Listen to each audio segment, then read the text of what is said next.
Welcome to the Sold Too Early Sports Card Podcast, getting recognized in Dallas for previous crimes. That's Kai. I'm done playing games. And Kai, this is a fun episode. I just saw you in real life a few days ago at the Dallas Card Show. So, Kai, how the hell you doing? Doing good. We had a pretty okay show. I think we'll go into it deeper, but yeah, it's been what, 2 or 3 days now. Something like that. Yeah, dude. Honestly, the last 2 weeks or so between Burbank and then to Dallas was kind of intense. It's kind of crazy to be sitting here now, kind of at the end of this experience. You did just touch on it too. Dallas was very okay.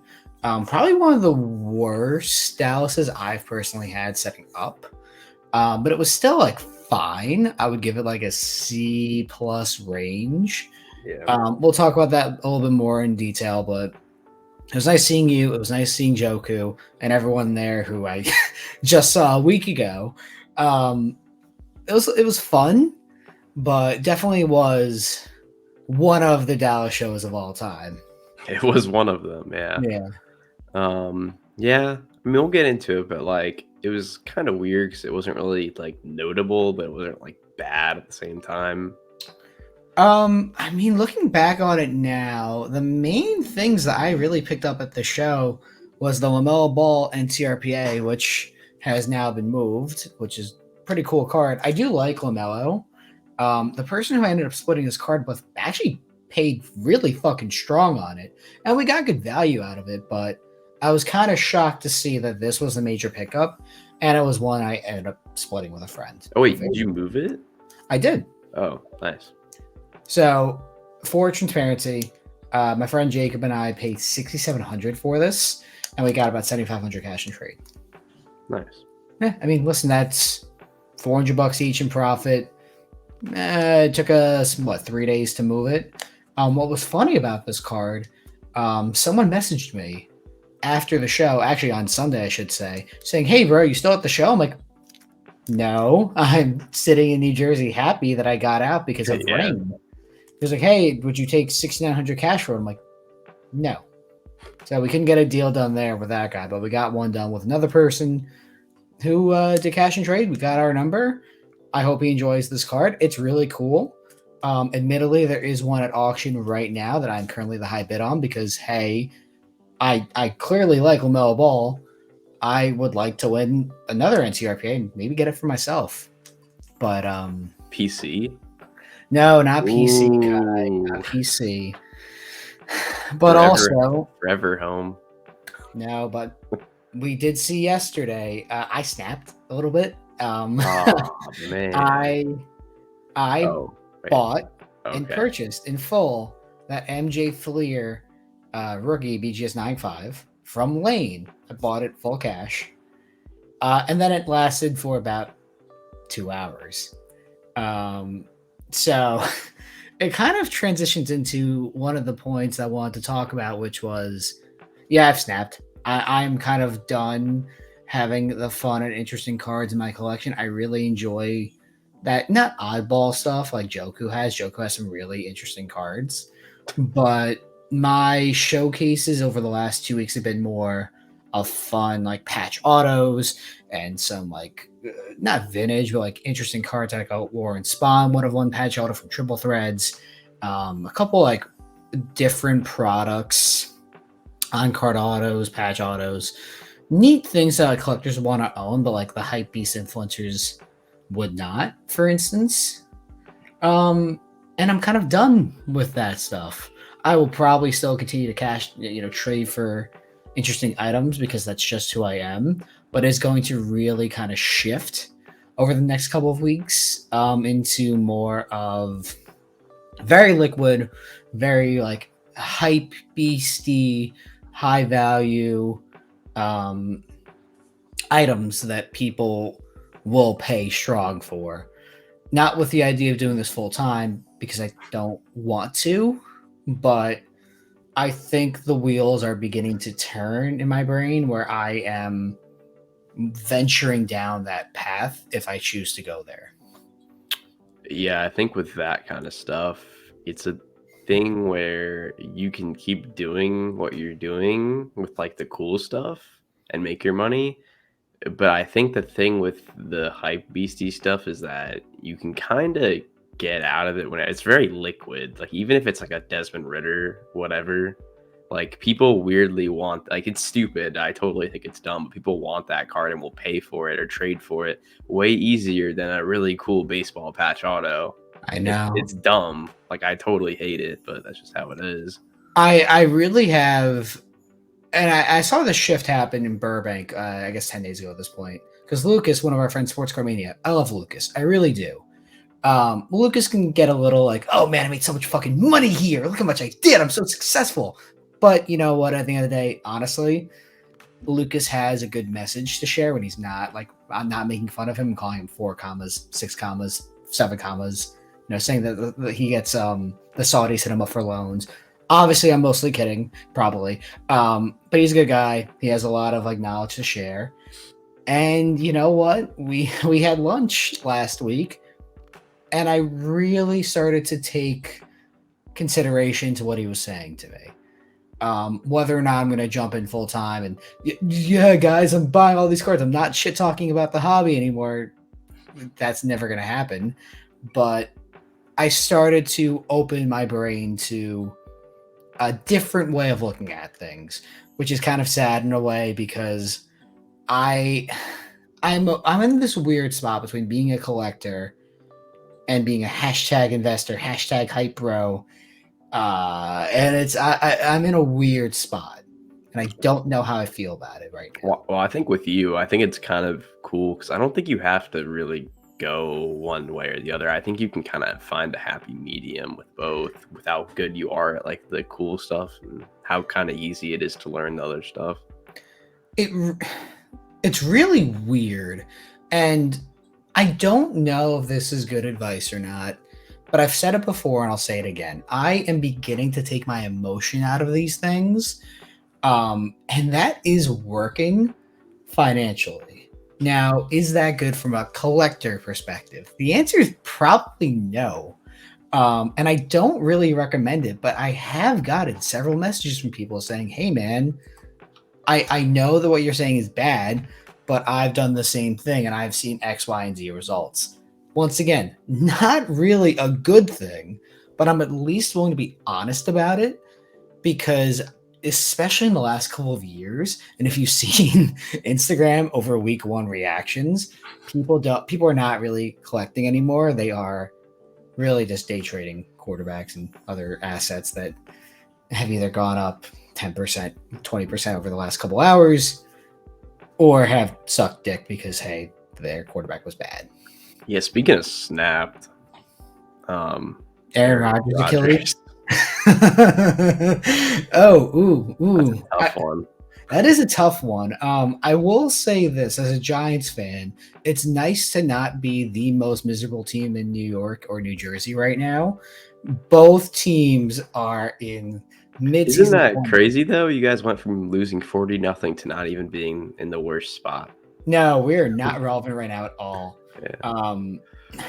The Jets won yesterday at the time of recording. Somehow, some way. Josh Allen looked really fucking bad. Shout out my fantasy team. You started him? Yeah. Oh, you poor fool. I know. It'll be interesting to see what happens. I do expect the Jets now to I'm not going to finish that statement the way I want to flounder and go like 5-12 this year.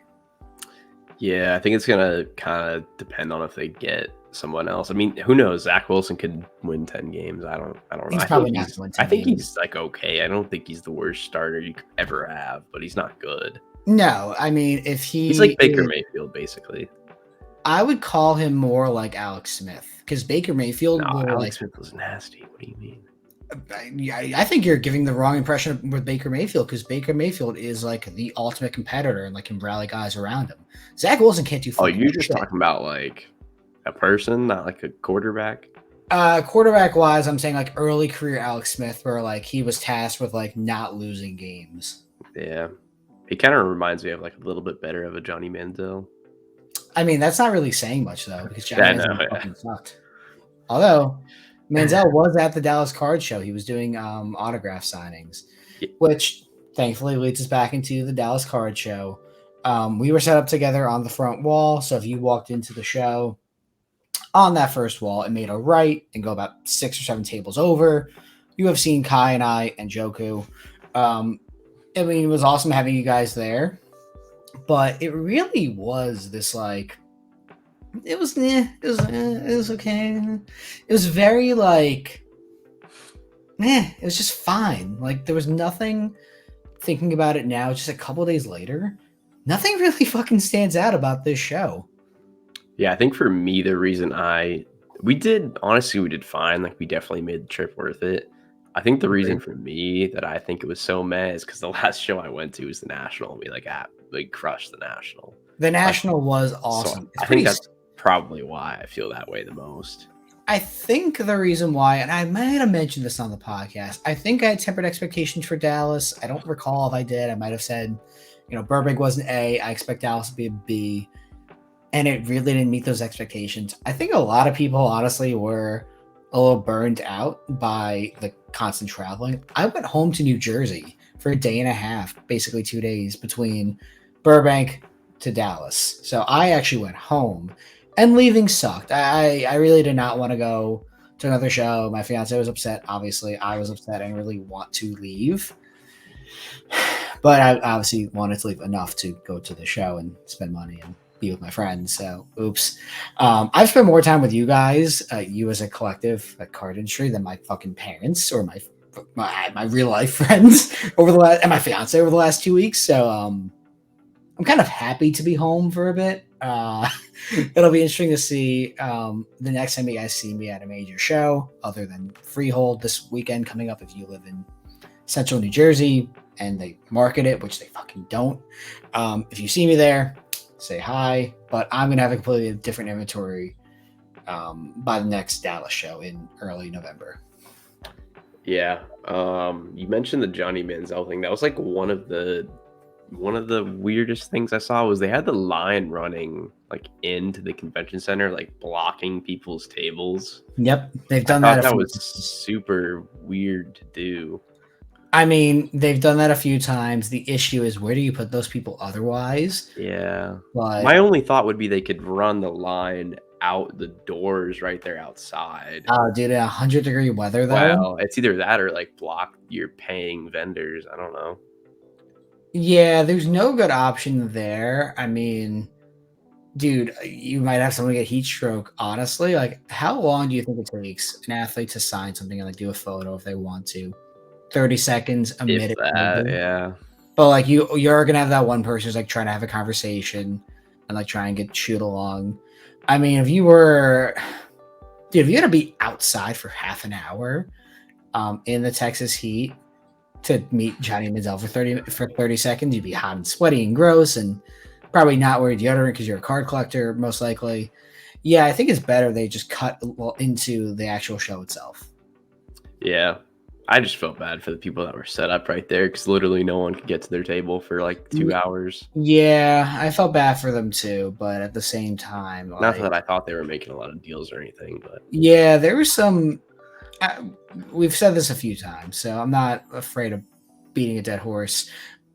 I don't understand some people that set up at shows. Like the cost of getting into that show, assuming you're not local, at least for myself, is about $1,500 to $2,000 for food and travel, showcases, renting, and everything else. About $2,000, give or take. If you don't have, if not good but decent inventory, and by decent, let's say minimum card value is between $50 to, let's say, $250 to $500. That's, I consider, decent, fine, show quality inventory on the lower end of that price spectrum. If you have lower than that, maybe it doesn't make sense for you to set up. If you're higher than that, probably should be. You got to make a lot of fucking deals for that to be financially beneficial, assuming you're not local. If you're local, I mean, then you're just paying for, I think a table is $350, and then showcases is $50 each. So $500 for 3 days, you can get away with having some low end stuff. Everyone else, though, I gotta wonder, like, what is the end goal here? Yeah, there were some tables when we did some laps that highly questionable whether or not that was a smart financial decision. Dude, the Starlight Room, I would rather not go to the show than be set up in the Starlight Room. I just don't understand how you can like set up a show like Dallas is a pretty good show, like, and have a case of junk like prism base like $30 slabs. That's all you have in your show. I just don't get it.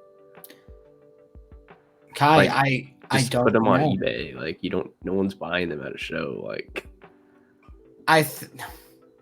I really think, and maybe it's more of like the older generation, or it's either kids or the older generation. There's always like a weird mix of either like it's 12-year-old Timmy's first show ever, or it's big Jim's who's 65 and hates his wife and doesn't want to be there anyway. It's like a social event for him. So little Timmy, I don't expect to have, Zion NTRPAs, although those are basically going to be worthless.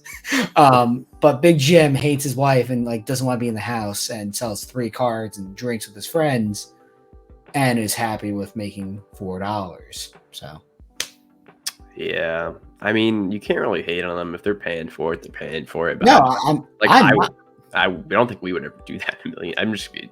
It just doesn't like make sense in my head, but I get it. Like, no, I'm poking fun. I'm not hating on it at all, but I'm not saying you were. I'm just like, it's weird. I don't know. Of course, it's a little weird. I really do wonder the thought process though, and once again, Kai, you and I are in this weird spot where currently you're kind of doing cards full time. I mean, I know you're mixing a lot of stuff with Joku, but you're more in the full time card world than I am.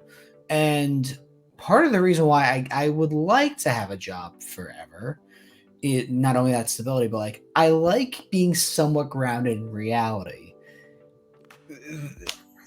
Maybe that's just the average collector. It's really kind of hard to tell anymore. What do you mean? Like the low end guy who has like $50 I mean, under cards. I think we would both be surprised like what I think you're probably right. The average value of like an average card in someone's average collection is probably like $20, $15. Like, in reality, I mean, it's really weird. Like, Sold Too Early, the chat, and then the offshoots that have come of it has really kind of broken down my understanding of the sports card world, because we constantly are talking to, in my opinion, the top 1% or 2% of collectors in the entire world. Probably a percentage of a percentage, if I'm being real. Probably, but I was trying to be more broad. Yeah. But honestly, yeah, Kyle, we might be talking the top 0.5%, top 0.001%. Because the way I see it is like, I mean, the amount of card collectors there are that have like just base cards and like sets and like binders and so like that's probably more than half of all card collectors. It's probably 75%, honestly. Yeah. So I mean, then you take that top 25%, and then the top end of that is like maybe they have their best cards $500. It's just I think we definitely have like a unrealistic expectation. I think most people on social media with cards are in that top 5%.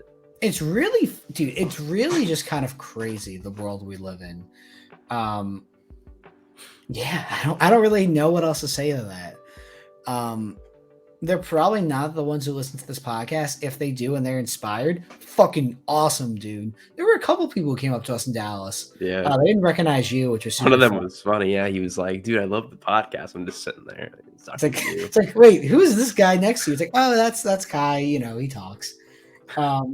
I will say this though, we got a lot of feedback, mostly from Joku, saying, "Yeah, I like when Kai just cuts loose and just says like 5 things he shouldn't." Yeah, sometimes you just gotta do it. Like, go for it. I was just saying, sometimes you just gotta rip them off, man. Yeah, you gotta be in a mood. You have some bangers where it's like, holy shit, he said that, because this is not a character I play. It's a little more heightened version of real life David, but I don't give a fuck what I say. Put it on camera. As long as it doesn't get me in trouble, which it probably won't, I'm okay with that. Although there are a couple of things that we both were saying at trade night that we would absolutely get canceled. Really I think we probably had about one thing each an hour that would have got us canceled that we said. Yeah. We need to get Joku like more consistently on this podcast because, well, first off, maybe not still too early. There's something else, but it's going to be an interesting time getting him on a camera and a microphone and making sure that we never do anything live. If we ever do it live, we will actually probably get kicked off YouTube, Twitch, Instagram, Earth, the Milky Way galaxy, and more, most likely. Yeah, I guess it just depends where we're going. If you start talking about aliens, it's not gonna be Yeah, good. dude, that might be the safest thing he talks about. Yeah. No, yeah, we'll probably have something coming in the next month or so on that. It's exciting. Yeah. I really am proud of where this podcast is going. We're almost at a year of episodes. I mean, this podcast obviously had Yeah, to we start didn't around mention that. We're what? Literally a couple weeks, right? something like that. It's either like the podcast started like right around this time last year or like early October. Yeah, I'm pretty sure it Because was sometime in October, if I'm not wrong. I mean, there were a couple weeks that we missed because of the national. I was out one week. I missed a couple. I think Yeah, filled most of them though. So most of the time I was able to get a couple guests on. It really is crazy though. This has been a year, like basically a year. And it's gonna be interesting to see. Like, we will have video proof of all the funny things we say and do, and yeah, probably get in trouble with. But a lot of them we were right on. I was gonna say we should do something. I think I mentioned this to you, like when we get around that year where we somehow like look back like some of the dumbest things we said and some of like the predictions and random things that like ended up being true. I don't know how we would kind of cut that up. Well, the good thing is that a lot of the time I wrote notes for these episodes, and then we just said, "Yeah, fuck that shit, fuck that. We don't need to work. Just come on the podcast and say things, David. It's fine." Yeah. Where do we want to go now? I think the way we go now is, how would you talk about the show experience to someone who's never been there? Like, what is that feeling like to you? Because you have gone to plenty of shows, I've gone to plenty of shows. Like, what does that first experience feel like to a collector? So just to the show in general? I think a show in general, and then we can talk about like that setting up aspect and like Yeah, knowing how to negotiate and like those important things. I think it first depends, obviously, like you just said, if you're setting up or walking your first show. I think it also depends on what kind of a show it is. If it's something like the National, that's just like, I don't even know how to describe that. You're just going to be overwhelmed for sure. It's Christmas. It's Christmas for collectors. Literally, like, but I think like a Dallas and Atlanta, can't really speak on Burbank, but I would assume a Burbank, like those kind of shows, if that's your first show and you're kind of just walking in, I think you're also going to be kind of in awe. I think one of the main things I would always emphasize to someone new is to like do a lap when you first get to your first show before like just throwing all your money at someone. The issue that you run into there, though, Kai, and we've said this before, if you see your grail, I know. No, Kai, yes. Okay, my point though is that if it's your first ever show, I think you should do a lap. Because I think you might go a little crazy. Because you're used to one showcase you see in real life could be better than everything you see online in a week. That's such a good point, actually, too, though. Yeah, getting your feet wet at a show is like you walk up to Lucas's booth first. Oh my god! Like, come on, like you're gonna feel stupid. You are gonna feel stupid, and dude. I feel stupid now walking up to some people I know. Yeah. Which is normal. Listen, man. Like, if you compare yourself to your peers or even strangers, you'll be fucking miserable because there are cards like, how the hell do I afford that? And there are other times when people come up to me and say, how the hell did you afford that? I'm like, tax evasion. End episode. We made that joke a couple times this weekend. Yeah, I thought about buying an IRS shirt, but I don't think it would play over super well or be fucking hilarious. There's two in between. Getting audited. Yeah, maybe next Chicago show I'm gonna bring an IRS shirt because they're like apparently right there. Probably, you know yeah. I don't know. The IRS like office for Chicago is like half a mile away. When is that one? Week before Thanksgiving. Doesn't it like snow there? I mean, it can snow. I've like been November, right? I mean, yes. So what I'm gonna do when I book my spectacular stuff, probably now-ish. It's 2 months away. There's obviously several hotels that connect to the convention center.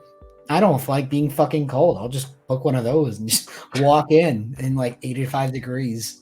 Yeah, I was just more so thinking if like it's really snowy, flights get delayed and canceled and stuff. I mean, that's possible. I I mean, don't know if it. I don't. I've never seen snow in my life, so I have no clue. oh shit, yeah, you haven't. Yeah, you're from Florida. Damn, Yeah. dude. Yeah, snow is okay. We got to get you into a snowball fight. Although I guess yeah, I don't know how we're gonna make that happen, but snow is cool. I mean, snow This podcaster, snow is cool. and cut. No, but Kai, snow is interesting. But then, like, at least for someone who grew up in like the Northeast, who was around snow pretty often before global warming, it's nice. It's cool. Like it sets like that Christmas mood. But then after like December 26th, I'm like, I fucking hate the snow and the cold. Please make it 85 and sunny. Yeah, I feel like it's the same thing to you as like the theme parks are to me. Like once you go a couple of times, it's like I don't want to go anymore. Yeah, just make it snow, make it warm. I don't care. You are definitely right though.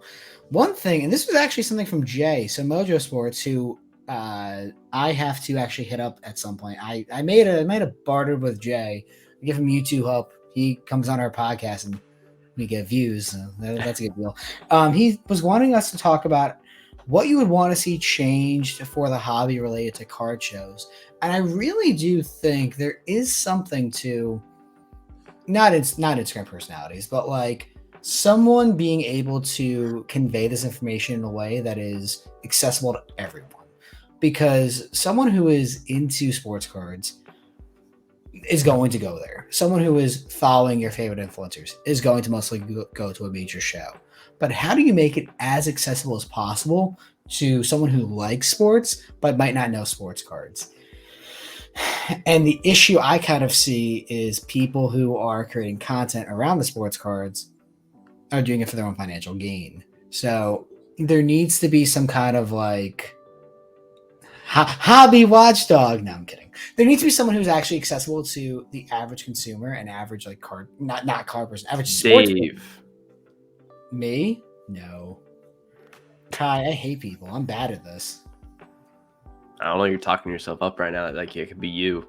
I don't want it to be me. No, I'm good, man. But it could be. Buy Josh Rosen. Buy Buy oh god. That's a good entry point. Josh Rosen's worthless. And you two could own him right now. No, so is the point like getting people to shows or getting people just in cards?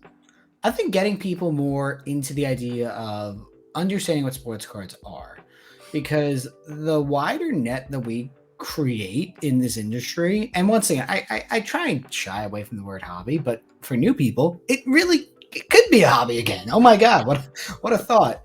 Yeah, right. I know, crazy. Everyone has an agenda, and people who create content around sports cards right now have an agenda. We have it too. So how do you make it so it's objectively just, hey, this is what's going on. Here's what's happening. We want you guys to explore it yourselves. That's something I want to see. I'd be very interested in seeing how either a show could run that or someone who is vaguely into cards, but like knows enough to have conversations, does it. And that's something I would love to see happen in the hobby. Yeah, thanks to SeatGeek for sponsoring this episode. Go too early at checkout. Kai, that is actually fucking super funny. Wouldn't that would be good. That would be really good. I don't know what I would do with if we got that sponsored money. Oh shit. I get better cameras, better fucking microphones. Just walk around. I don't really have a good answer either. I mean, I think people are like everyone has an agenda. Like you said, I think they're doing their best. I would hope to try and not make it seem that way though, but sometimes they're not good at that part. Yeah, I don't know if that's really true. I mean, so I'm not sure if you saw in our chat yesterday or earlier today, it was someone posting about how the first 3 stories they saw on Instagram were people trashing quarterbacks in week 1, and then a famous influencer posting about how his quarterback went 1-0, and he had his like best Prism card ever. Can I ask if it's blank? Is it Roth? It's not Roth. It is Russell Wilson, but it's not Russell. It's something. Oh, Jeff Wilson. Yeah, I saw him. There it is. He said it, not me. Honestly, he was kind of a nice dude in real life, but yeah, he definitely, in a weird way, I feel like he has no clue what he's doing. I don't know. Like some, I watch his videos sometimes at lunch. I'll be honest, like while I'm eating lunch or whatever, and like he makes some of these $100,000 trades that are highly questionable. And I There don't, are now we have friends. We have friends, Kai, who have done deals with Jeff Wilson, and he'll just take a fucking beating, I guess, for yeah, I content. don't get it. Like, there's no way the traction the video gets, the money the video makes, the subscribers. There's no way that outweighs like him getting ended in these Kai, I deals. can tell you for a fact it doesn't. I worked in YouTube. I Yeah, still so work I in don't YouTube. really understand the motive, I unless he really doesn't. Because I don't think his goal is to make money off his cards. Unless I'm wrong, I think he just has a maybe collection and trades and stuff. it's so interesting too. Oh, were you there for the guy who did the Smash competition thing? I Were you there was. in That Dallas was for one of that? the dumbest things I've ever seen in my life. Okay, so I made fun of. Remember how at National I made fun of a They, guy, and then we saw the video of it, like in real dude, life. they didn't even keep the card. It was fake. Yes. So now what Kai's referencing, um, Saturday in It was Dallas, Friday or Saturday. I don't Friday or remember. Saturday, it doesn't matter. Individual walks up and says, "Hey, do you guys play Smash?" I'm like, "I do, but I'm good." And then the person who's setting up next to us is like, "Yeah, I play Who Smash." do you mean? Link. Not Kirby. Nah, fuck Kirby. Kirby's useless, dude. What? I use You want to go Kirby. to a tier list, Kai? We'll fucking do this right I now. got a Switch. Oh, dude, it's over. We're gonna make some content right And remind now. me to bring it next time. That'd be fun. I have my Switch is in my family room. Oh shit. Okay, Hang never on. mind. Continue. I'm gonna search up Super Smash Brothers rankings and tell the story. Good luck to me. Basically, what's happening was individual comes up saying, "Hey, I have a Nintendo Switch. I'll play you in Super Smash Brothers for if I win, I get one of the cards to your showcase. If you win, you get one of the cards to my showcase." No, he said this was also so stupid. He said if you win, I buy your card. It's like he's gonna sell it anyways. Why would he risk losing it for free? Yeah, wait, what? Oh, yeah, you're right. It makes no sense. Oh, I pulled up a tier list, by the way. Hey, So that's why I thought it was super dumb to begin with. welcome to the Sports Card Podcast, where we look at Super Smash Brothers. I would love to know who that was too. I would love to name drop them. I would love to name drop them too, but I don't know who they are, so I don't want to pretend like I know. The point is, they fake the content, and I've seen better acting in porn, personally. So, shout out to them, and I hope they don't post that. So, who is the S tier? Peach, Joker. Who the fuck is Joker? Roy, Wolf, Wario. There's a lot of new characters now. I haven't played in a while. Where the fuck is Link? Link is so easy, bro. I misspelled the word Link. I'm special. Hey, it's here. What up, bitches? And you are... Where's Kirby? It's here. Get fucked. Doesn't mean I can't beat you. Oh, do you want to play for a card? Huh? Want to film it right now and fake it? I'll beat the shit out of you, Kai. I can walk up right now and 3-stock you. I don't believe that. Yeah, I don't believe that either. That might be the highest. I don't think you get 2-stock. Maybe. Oh, you're dude. Final Destination. I feel like I'm actually pretty good. I haven't played in like a year though. Yeah, you're fucked. You're going down. We'll add that to our sold to blank live stream event. Spectacular. Oh my god, that's actually not a bad idea. If we can figure out how to do it. I can figure that out. It might have to be done on YouTube then. Well, because we would have to be playing online though. Yeah. Or unless we did it in person at some point. Oh my god, we do a Smash tournament at Nationals. That'd be fun. Even at the next show or whatever. Yeah, I mean, what's the next show you and Joker are gonna head to? Either the Dallas or Chicago, probably. Oh yeah, you guys are. Yeah, I forgot. You guys paid for November Dallas with me. Oops. They should probably scamming us now. Yeah, I'm a scammer of you guys, obviously. Thanks for the $200, nerds. Bye. But yeah, I think that was probably the dumbest thing I've ever seen in my life in real life. Like, not even joking. It's up there with pretty bad. The Hobbies Alive guy at National was really bad because it was so fucking cringy. So what happened there was, I'm not sure if you remember the story or not. Quick paraphrase. At trade night, everyone smells like ass. This was before the cops came to Lowe's. Guy gets up, says, "Excuse me, everyone, excuse me." We all just look at him like, on the count of 3, can you say the hobby's alive? And we all just fucking look at this guy like, you are the dumbest motherfucker in this room. And then he like counts down.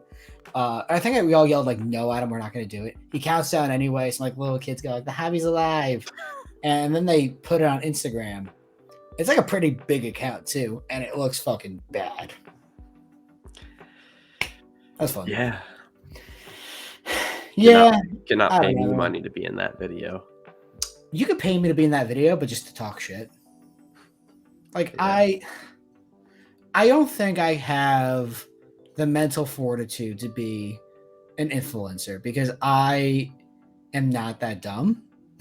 I just don't have it in me to be just so like stone faced to any criticism because I would just be like, yeah, you know what? They're right. This is fucking cringy. You're right. I shouldn't do that. You guys have absolutely nailed it. I should be embarrassed for myself. My parents should disown me. Good job. Man. That did I hit it? Did I hit a new low there, guy? Do you want to talk about football at all? Oh yeah, that's the thing, right? Remember this is a sports cat podcast. I mean, I think it was a terrible week of football, It was but a we can dude. talk about it. This week fucking sucked ass. I mean, there were a couple good games, but like the play was terrible. I mean, Chargers Dolphins was awesome. Yeah, the first game was good. Yeah. Dolphins. Detroit, Kansas City was awesome. Jets game was good despite Aaron Rodgers destroying his leg in half. Yeah, I mean, I would honestly call that a pretty ugly game though. To be fair, because Josh Allen was so. Yeah, no, it was boring, but it was a good game. It ended interestingly with the punt return. I turned off the Giants game. That was embarrassing. Yeah, I mean, the main thing was most of the people have been buying all these quarterbacks, like literally none of them played good.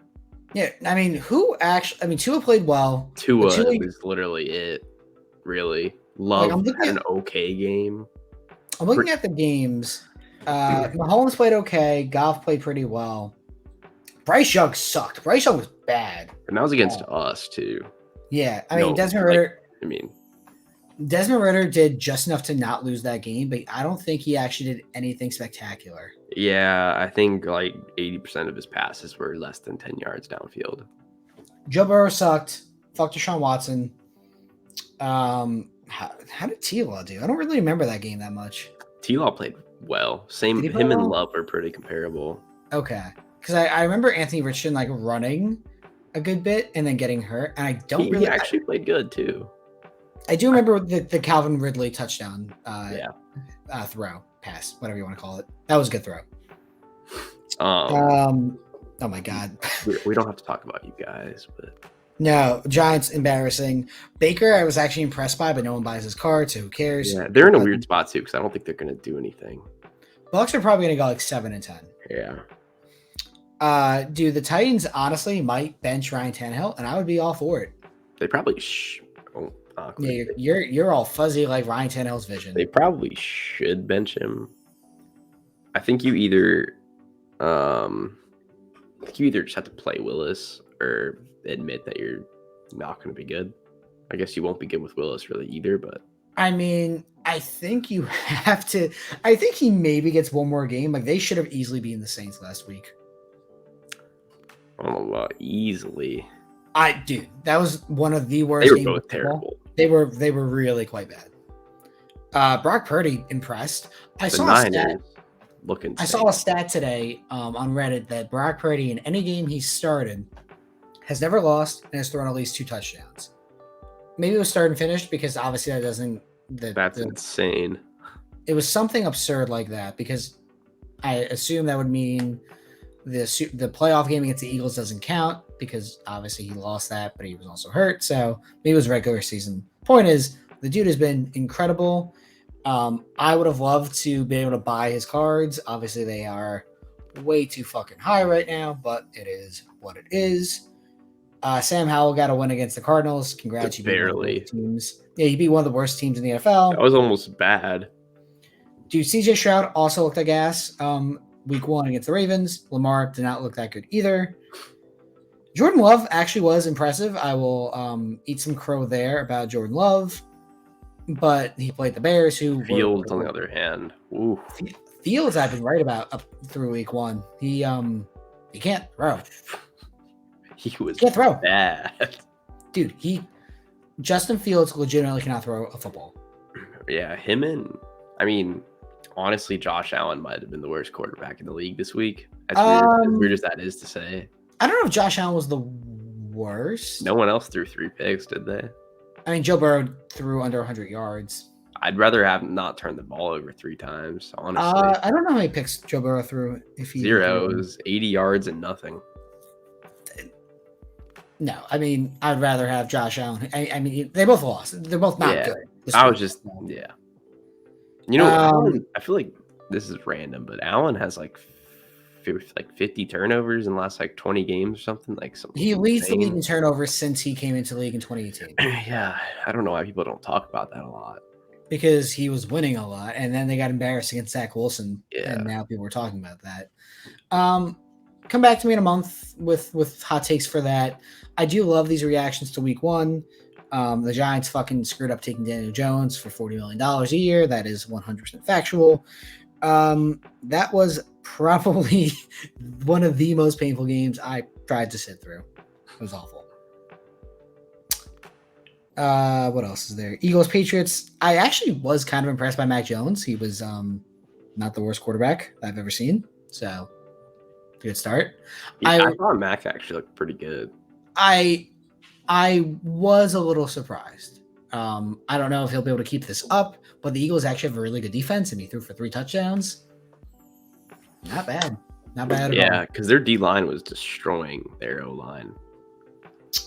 Speaking of D lines destroying O lines, whoever the Jets sign, either to back up Zach Wilson or to probably start for him at some point, good luck. You're gonna need it. It was embarrassing. What else is there? What else? This is kind of a weird episode today because we've kind of shot through the main Dallas discussion, and now there's not much else happening. We're going to be into a weird lull where it's really going to be talking more about just like football, basketball predictions coming up soon because the season kicks off in 5 weeks. I think ish. I'm checking what opening something is. like that. I got it. Is it October or November? October 24th. So 6 weeks. I was right there. Denver Nuggets against the Lakers and Suns versus Warriors. Ooh, that's a fun opening night. I always knew the basketball started either at Halloween or right before it. So, Well, it started like December a year or two ago. well, that was because of the bubble. I think it didn't open on like Christmas Day or something like that. Something like that, yeah. They wanted to open on Christmas Day and they fucked up, which would also not shock me. Because Christmas Day is obviously the first thing you want to do is ignore your family and watch sports all day. Right? What? Just me? What? Ignore my friends? What? I don't know. What else? What else is there to really talk about? Oh, I got one. And Kai, you and I are both guilty of doing this. You know what we're buying right now? It's Bowman Chrome. Oh wow. What? Really? The intelligent people are buying baseball prospects who are most likely not do much in the MLB because or even make the MLB. Yeah, what? They're buying more of them. What you say? Because they're decent deals and you sell when people get called up? Huh? We're in a weird industry, aren't we? Because like we can call it the bullshit and still make money. Yeah. You kind of have to do it too. You do have to kind of do it. So Leighton, at the time of recording, I guess the first break will be probably, oh my God, it might be still going. They're doing a 10-case random player break. They're doing 2 of them tomorrow at the time of release today to celebrate Bowman Chrome getting launched. I think it's like $335 a spot. I got 1 player in each break for 10 cases. Yeah, I'm looking right now. They have more. They have 65 more spots. Kai, if you're gonna throw a dart throw, I did this last year too. I hit some guy on the Red Sox, Luis Rojas. That's just so much Bowman. Like you're bound to get like. I had a gold shimmer, my guy. I mean, he wasn't the best at all, but I made money. Actually, I lost money on it. I mean, 10 cases is at least like 100 boxes, right? Something like 10 that. cases. Well, it's HGA 2. Oh, I'm thinking about how many autos there are. So Bowman has 2. How many boxes are in a case of each? Do you know? 12, right? It's either 8 or 12. Something like that. I'm trying to Yeah. find it, but I can't. There's 134 players. Yep. So I believe it's going to be 2 yeah. autos per box, and then HTA would have 3 autos per box. And at that point, it's over 100 autos at least. Yeah, I mean, conservatively, if it's 80 boxes, I mean, that's, what is that? 150. Like, Yeah, ish. something like that. Yeah. Pretty crazy. But yeah, I joined 2 of those breaks, 1 player each. So when I I get kind of want to join too. you should. I mean, honestly, fuck it. Might as well. They Well, I'm open up. debating that or taking a team in a normal one.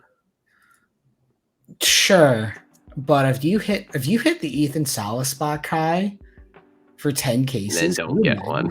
if you don't get one, you just jump off the closest bridge. But if Yeah. you get one, he's probably the guy right now in Bowman because 17 years old, made AA at the end of this year. I don't know his stats right now. AA, it doesn't really matter. There's a couple really good guys this year. I don't know enough about Bowman yet. I guess I'll find out tomorrow when I get my players and I become their super collector. But could you imagine hitting because they have an HTA case break random team. It's $170 a team. So I mean, double that for 10 times the cases for one player isn't that bad. Because most teams only have one player really, anyways. If even. Yeah. I mean, they're gonna fill the break anyway. I might be talking myself into grabbing one more spot, but I bought it off my credit card, like rewards. So I'm into it for free, quote unquote. That's the way to look at it. That's how I look at it, and I could probably buy an MPB box. Oh, speaking of MPB, real quick, those prices have gone up. What are they at? They are trending at 166, and some people bought them at 178 as of September 10th. So they gone up like 30%. I legitimately created a cult there, so oops. I pulled my 4th 101 from that too. And I don't. Wow, no super though. Get fucked. Yeah, no super. It was a Bowman paper of Shohei Mori. What's funny is he's card number 1. He's got to be decent then. I feel like he's not. He's like 25. Well, never mind. Yeah, I checked. I don't think I have any more MPB boxes in transit. Maybe one more set. What about in your future? I will get more soon. I spent a lot on that MJ Fleer, and I'm in the process of recouping the money from that. The good thing is, though, Kai, I got back cash, obviously, LeBron James 2003 Topps Chrome Refractor PSA 9, and that MJ and that Kobe LeBron dual patch auto. Pretty fucking good lot. Yeah, I don't really know what those are worth. So the LeBron does about 7,500, and the dual auto probably 20. Like, yeah, kind of crazy. Not an 18-year-old unproven prospect though.